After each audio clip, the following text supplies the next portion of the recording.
Renato Sanches was Europe's golden boy in 2016. He was the first Portuguese in history to win the award and was billed to become one of the best players in the world. But after seeing his roller coaster career over the years, we can't help but wonder what happened to the players who finished behind Renato Sanches in 2016.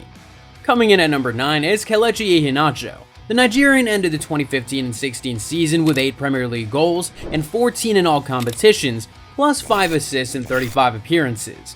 What was impressive about this was that he only started 11 of those games, but still managed to be Manchester City's 3rd highest goal scorer and the one with the best goals per minute ratio of any player. Unfortunately for the Nigerian striker, his next season wasn't as impressive and he would end up leaving Manchester City for Leicester City on a 5-year contract. Since then, he has been a key player for Leicester City, making over 200 appearances and winning the FA Cup and the Community Shields for the Foxes. Although the club got relegated to the Championship last season, Iheanacho was named Leicester's Player of the Year. Now 27 years old, it is pretty much safe to say that the striker hasn't had the worst career, but let's see if we can say the same for this next player. Dahoud scored 5 goals and assisted another 9 despite holding a role deep in the midfield, as Borussia Mönchengladbach finished 4th in the Bundesliga. Dahoud's performances were enough to see him finish 9th place in the Golden Boy race. The big clubs came calling as expected, and Dahoud joined Dortmund in July 2017.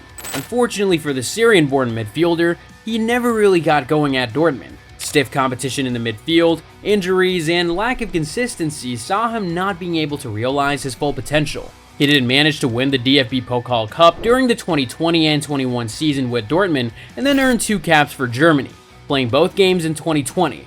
Dahoud's career at Dortmund was below average at best. He would then leave the Bundesliga giants for Brighton and Hove Albion in June 2023 ahead of the new season.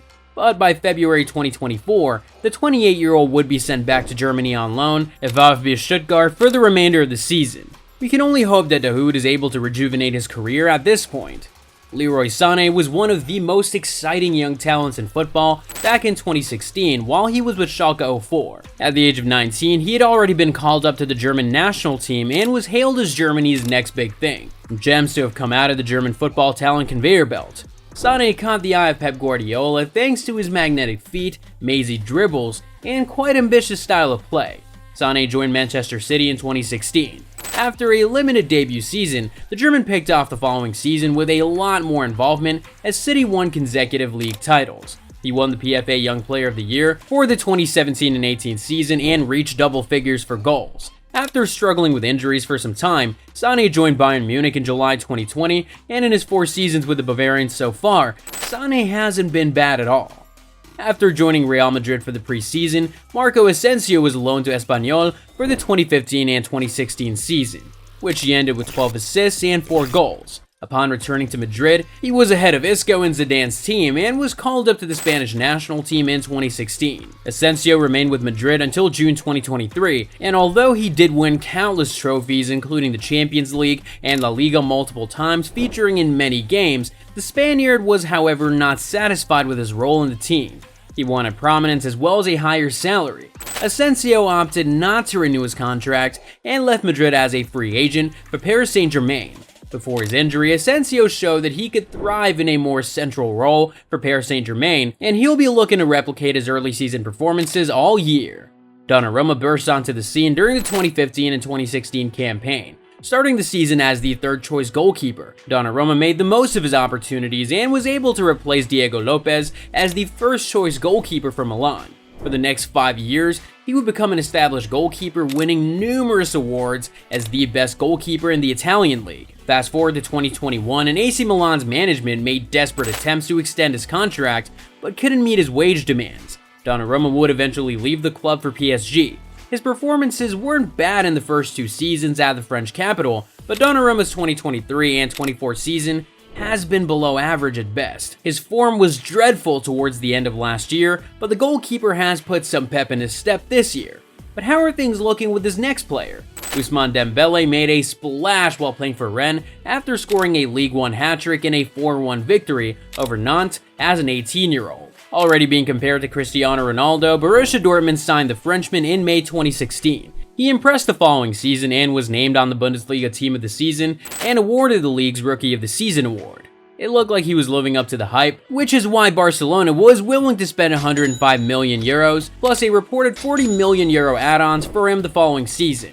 Dembele would spend the next 6 seasons in Barcelona, and we can best describe those times as hot and cold. The talent was clearly there, but recurring injuries, poor form, and attitude problems on and off the pitch meant that we never really got to see the very best of Dembele. Following Neymar's departure from Paris Saint-Germain, the French Giants signed Dembele for 50.4 million euros in August 2023. But despite scoring just once in 26 games as of now, PSG's coach Luis Enrique has been happy with the winger's performances so far. But it's quite the opposite for this next player.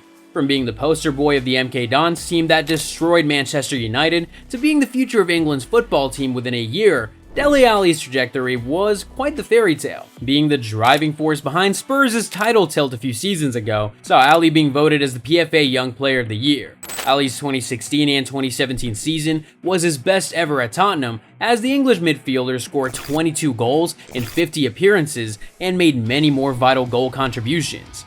However, what followed was inconsistent performances under several Tottenham managers. He would eventually lose his place in the England team in 2019 and become a fringe player for Spurs in the following years. Tottenham sold Alli to Everton in January 2022, but he failed to make an impact under Frank Lampard. Alli was then loaned to Besiktas but also failed to impress, and Besiktas even sought to cancel his season-long loan.